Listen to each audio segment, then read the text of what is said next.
And that's closing.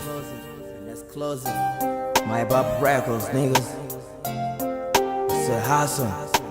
A hustle for life. We make it for real. Simon Miller, baby. Silver.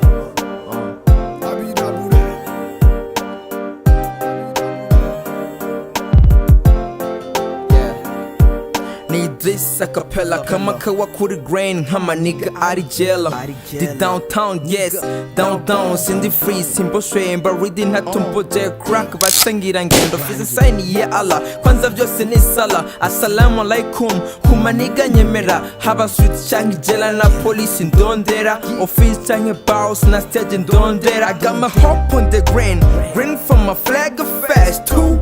No coping up heads, champere on the last. Muji with the hebe, muzima bw'akamari ntadiri ntamari. We hustle for life, was pidari waronga, no peace, no stuff, se umwana niwe yonka. Green color, ndayemera, nico gituma gumana icyizere.